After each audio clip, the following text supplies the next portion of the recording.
Hey guys, Phil from Aussie Garage here with Dan. Now we've got this beautiful Torana behind us here. Now this is owned by Pat. That's it, let's jump straight in because this is a beauty.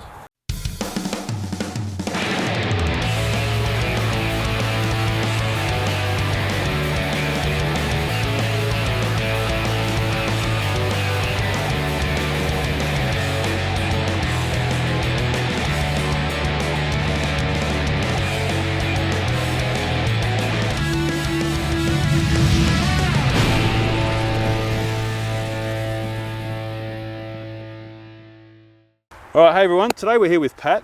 Now Pat, welcome to the channel. Thank you. Now you've got this beautiful GTR XU1 Bathurst LJ. Yes. So, how long have you had this? Well, I've had it now for 14 years and I'm the fourth owner of the car. Let's dive into the history a little bit. So it's a Bathurst GTR. XU1, these are the ones that were raced. Well, not this particular one, but these are the models that raced, that Rocky won, you know, the giant killers as they so called them. So good old sixes knocked out the eights, Fords. Sorry about Fords, boys. Yeah. No, they really did change the game a bit, didn't they when they came out? Well, they were great around corners, you know, and like, unfortunately they're the big V8s, so they're such big rolling, rocking, I mean, they're lovely cars, but let's face it, they just rolled around the bends. These things stuck like glue, went around the bends and, you know, they still exaggerated down the straights, and that's where they came into their own fruition because they were smaller, A bit lighter. And get around the corners. You were explaining to me before about the month that this one is, so just explain to us that a little bit. There had to be a certain amount made, didn't there, for them to be raced in the production class at Bathurst, is that correct? Yeah, correct, at that time. So from what I understand, they did like 200 of the August and then they did 300 of September's. So from what I thought earlier, that they actually made made them in September after, if they'd won Bathurst, because people then would want them, so they would order more of them. But from what I've read, it just said 200 8th month and 300 9th month. So, and this one's in the 8th month, this is the 8th 200 month. lot. Yeah, so because it's an XU1, the two-door, and it's a Bathurst, this is where their value comes into and their rarity as well. So, but yeah, she's a great little car. Love it to pieces. Ah, fair enough. Fun to drive. So has it always been in this condition since you've owned it, or did it need work when you got it? No, this was painted in 1986 by the third owner, who was a panel beater and spray painter. His name's John, who we met when we first bought it off the fourth owner, the third owner, Graham. Okay. So hang on, so there was a guy called, who first bought it from Webster Motors. His name was BZ Zek. Didn't speak to him, but did speak to his mother. Okay. And said that we were just inquiring about him, but never got to talk to him. And she said, "Oh, that horrible noisy green thing." Yeah. So so we found the first owner. Then it was sold to another lady in, I think, 82, if that's correct. And then John bought it from that lady, but I think that was John's girlfriend at that time. And then he spray painted it this colour, or repainted it this green. And so that was 1986. And he was the one that used to race this down at Ravenswood. Okay. And he got 13.92 with 240 horsepower in the rear end for it back in those days. And he also used to race it at Wanneroo. I think it was it 72 seconds something or other per lap, I think it was. So, okay. Yeah, I'm sure I think the track's probably changed a bit since those days. It has, but that was back when it was Wanneroo. Yeah, and he also had won a trophy for it. She gave to us as well. So we got to know him as a friend. And haven't seen him for a long time, but he lives over somewhere in Bassendean over that way. Yep. So, and then he sold it to Graham, who we bought it from, Graham lived up in Mundaring. Few people had tried to buy this car from him and he didn't sell it to them, and it was through my friend through the XU1 car club, Trevor, who got us onto the car, and I flew from Geraldton at that time down to have a look at it, and it was just like, oh yes please, I'm having that. Yep. And he sold it to me, I think, because I was a woman. And it was a stay in WA because he didn't want it to go out of WA. Gotcha. So yeah, that's how I became the fourth owner of it back in 2010. All right, so have you always been into cars? Where did your journey with cars start? Where did all this come from? Well, back in my teenage years, 17, 18, my brother owned muscle cars. It's like he had an SLR 5000 with a 454 Chevy in it, quick shifted it, which he used to race at Ravenswood. HT Monaro, which was one of my favourite ones, the red one, 350, which I used to drive quite a lot. He used to just give me the keys, say, see you later, go for a drive into Fremantle, park it in the Myers car park, go shopping, come back out, drag everybody off at the lights back in the early days, as you did. Because As you did, They yeah. were normal cars. They weren't, That's it. you know, something like this that you sort of like, well, oh my God, can't park anywhere. It was just a car. Yep. And I was lucky enough to grow up with them, and he used to let me drive them all the time. And he had, you know, Statesman, Corvette Stingray that I used to drive a bit, and his last car was one of the first Marlow Utes that came out. Okay. But unfortunately, he passed away several years ago. So, yeah, so that's how I started with cars. Over the years, you know, kids and marriage, you sort of don't do anything for a while, and then I just got the spark back again back in the 90s with my previous last husband. I had, it got me back interested in cars again. So, and from then I've just sort of been going along and really enjoying it again. Awesome. Look, there's a great community around the car clubs and that sort of thing. So, yeah. Are you a member of any of the car clubs, the Torana club? Yeah, here in WA? at the GTR XU1 Right. car club, and I'm also the merchandise officer there as well. So you would have seen me at the some of the shows selling hats and t-shirts and stubby holders, and so yes, I've taken that role over since I've come to Perth to live now. Yep. In the club. So yeah, and they're a really great club to be with. We just went on a nice run just Sunday previously for a lunch up to Northam, which was That's a good run up Greengrass there, Valley isn't up it, from there. Perth? It's Yeah. long enough to have a really good drive, but Yeah, it's it not was too fun. far, is it? Yeah, it was really good fun. All right, well, I think we should pop the bonnet and let's have a look Yeah, at what by all makes this means. thing go. So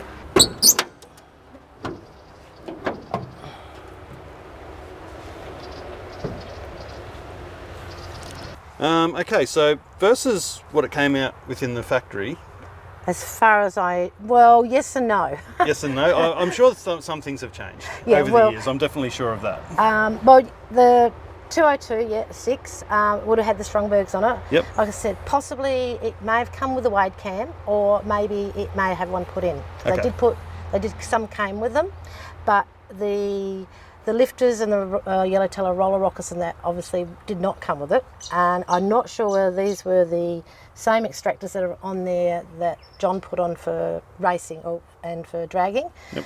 But if you notice, this is not what you'd call a normal under the bonnet XU1. They should be black, and there's no heater box because that's been removed, and also the batteries in the boot. If you look at it, there's not a lot of wiring and not a lot of other stuff underneath here. Yeah, so it's had the general tidy up.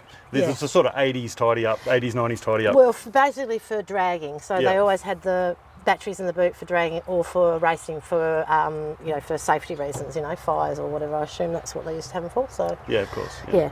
So that's why it's just a little bit different to most XU1s. If you see an XU1 that's like, the historic, where this is restricted use. Yep. That's why that's under restricted use, not historic, because of that reason. So Yeah, and look, it doesn't really matter too much anyway. No.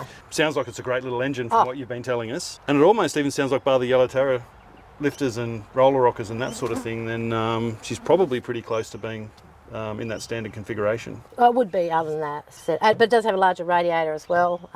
It doesn't actually have a thermal fan fitted in here too, which is very handy for when you're sitting in traffic because they don't definitely. like the heat. And then you can flick that on. This doesn't just come on automatically. This is like you manually turn it on and off, which is actually quite a good thing, particularly after sitting in lines of car shows trying to get out of them and, instead of your car overheating, I can flick that on and it keeps it a little bit cooler. Yeah, that's it. So, yeah. Yeah. So that's and we all like to go out on sunny days with our cars for some reason. Yeah, it's true.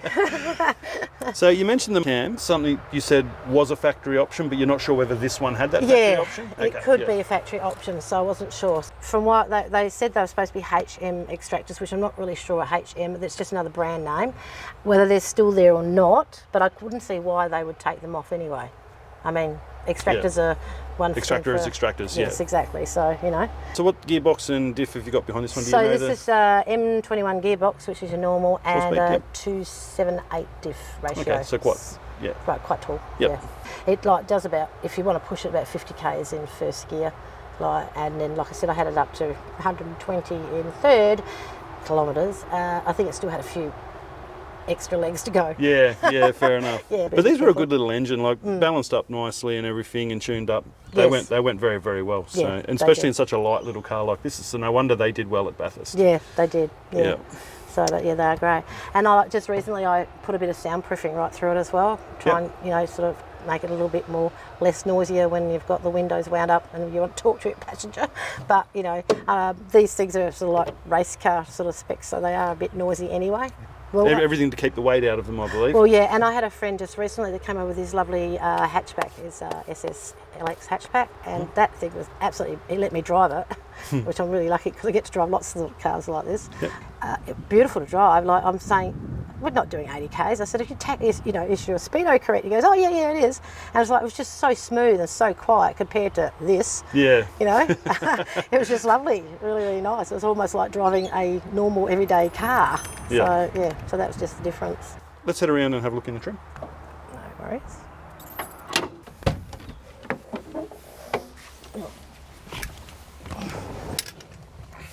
Okay. Wow, it is very minimalistic in here, isn't it? Yes, not a lot of stuff. I mean, but when it comes to like the gauge cluster, you've got everything you need there. Well, this one here is also a VDO tacho, so that's not the original one. I've actually got the original one for it. Okay. But when it was being dragged, of course, they like to have this, so I assume so. See where right now, like for redlining them. So that's why it's just still there. I mean, I've got stuff that I can put back in here. Yeah. You know, that actually originally came with it. So, but yeah, I just leave it as that because I mean, it's sort of handy. No frills, isn't it? You know, No. it's just a very simple console. Yep. Yep. The original radio. Yep, it doesn't Wow. work, but I have a little speaker down here that I connect to my Okay, phone. your little Bluetooth, yeah. Yeah, and I also usually put my phone here. Where are we? Because this is miles per hour, even though I know miles per hour quite well, I actually have a I get your Speedo app on your phone. an app which I sit down there, so that way it just keeps me honest Yep. for myself. So I'm not going to be speeding and get done by a camera. So And they're great for doing a rough calibration. Yeah. I won't say a perfect calibration, but Yeah. doing it with your phone is a great way to have a calibration of your actual Speedo. But Yeah. growing up with miles per hour too, so I still actually really know what they are because Yeah. I still remember. Nice. So how much work did you have to do in here? Look, you mentioned replacing the carpet before. Well, that's about the only thing I've really done. This car was what they call a turnkey. So when we bought it, it was all okay. The only one thing that, the one thing it did have that I remember that Graham did put in it, he'd put a heavier clutch in it because he was, I think he used to make clutches. So it had like a 1 tonne clutch, which was really, really heavy, which was fine to drive up in Geraldton where I lived. But coming down to Perth, I've had that swapped over to a much lighter clutch, so so I can see the lights without my leg falling off. Yeah, that's it. Yeah. So, and I just made these little seat covers because I always got shorts and it's very hot and black in here, so you know. Yeah, black better vinyl, Than, yep. better than sitting on the towel. Yeah, we've all burnt the back of our legs on Yeah. it. So other than that, no, it's pretty simple, and my gear stick's just a little bit higher than normal because it's got a bit of extension. Because I'm only little and short, instead of me having to pull forward with a smaller stick, I can actually sit here and use the gear stick, which is much better. Excellent. So that's about the only other thing. So And a that, genuine GTR steering wheel in there as well. Yeah. So that would have been with the car from the well, beginning, that's or a is that GTR something that's? steering wheel, so it's a little bit different. So that So would, was there an XU1 one as well? Was there? I'm not sure, but this is the one it came with, so I Okay. don't really know. Rightio. Yeah, so this is the one it was come with. But yeah, that's why I like these too, because it's small, a bit like a mini Monaro, really. You Yep. know, great little car. No power steering, but I mean it's pretty good. It's pretty easy. It should be light enough It's anyway to reasonably not light be too enough, yeah. too hard. Yeah. Particularly with these wheels, and I've got some fatter ones, but when you put those on, it seems to like to run to every pothole and bump. This drives straight, tracks very well. The suspension's really amazing, and it's actually quite amazing for a little old car. Yep. How comfortable it is to be in it. It's just very noisy. That's all. Yep. So. Love it. All right. Well, let's jump out and have a look around the back. Okay, no worries. So.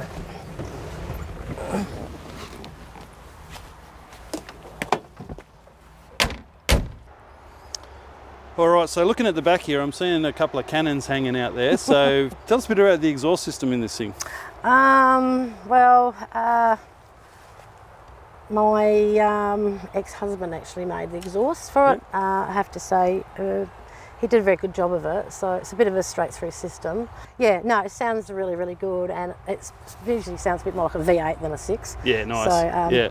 often if I started up at the end of the show, usually all the boys sort of come running around and go, oh, you know, Yeah. oh, it's a little 6, you know. But yeah, Yeah. So it looks like a 2.5 inch system through. yes, Yeah. it is through. Yeah. So it's a little bit straight through. So I said it's quite noisy, but Yeah.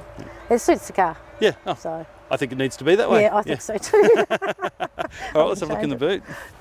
So as you can see, there's the battery in the boot there. Yep. So- And things are usually pretty standard back in the boot. Yeah. Yeah. It's just so a you got your boot. spare tyre in Yeah. there, and your kit. So you get out a bit in this one, so because you'll see you got your chairs and bits and pieces in there. Yeah, I basically leave most of that in there. So when we go out in our car shows, there's always my box there. So I sort of give a bit of clean up.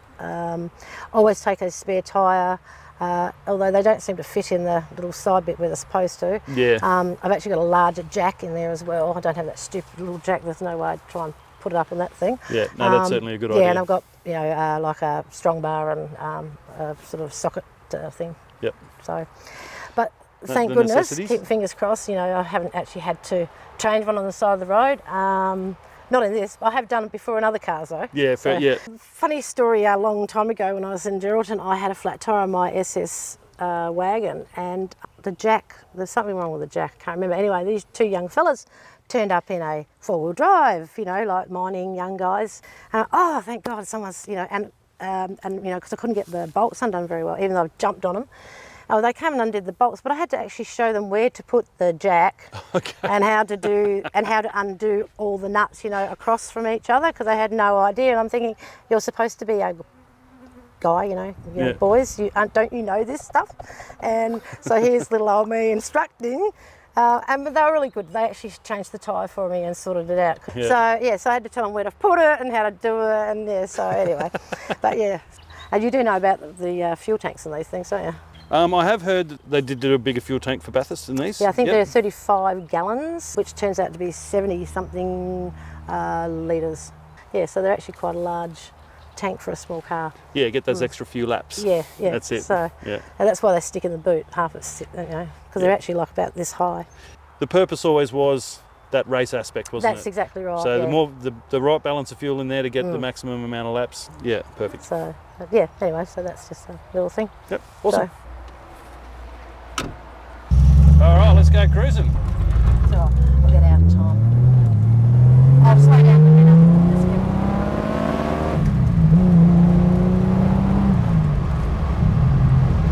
Yeah, she sounds great. Goes well, doesn't it? Oh, yeah. But you really hates doing 40 k's an hour. Yeah. Yeah. So, Fair enough. Well, they were built to go around Bathurst, they weren't built to go slow, these things, were they? no, definitely not.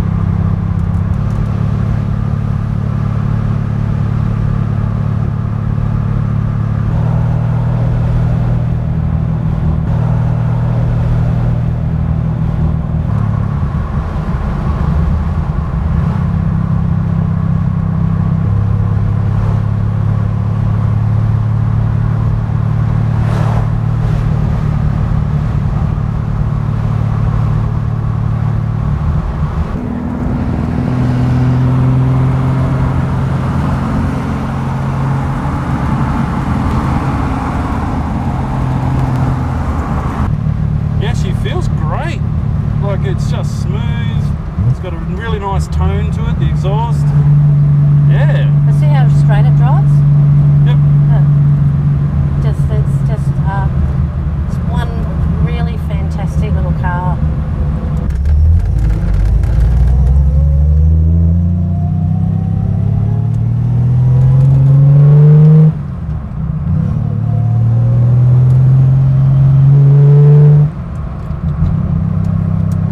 But you can see what I mean by how noisy it is. Yeah. So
coming, and thank you for having me on your show. Oh, no worries at all. I was about to say thank you so much for having us out. Yeah. It's really great to come and see a genuine car like this. The heritage behind this car is very important. It's a very special vehicle to the Australian motoring history and that sort of thing. So for us, it's a real treat. Anyway, thank Awesome. you very, No worries. very much. Thank you very much, Pat. Lovely to meet you, and to you you too, too. Phil, who's behind the camera at the moment. Yeah. But yeah, so thank you. Easy. Thanks, All mate. right.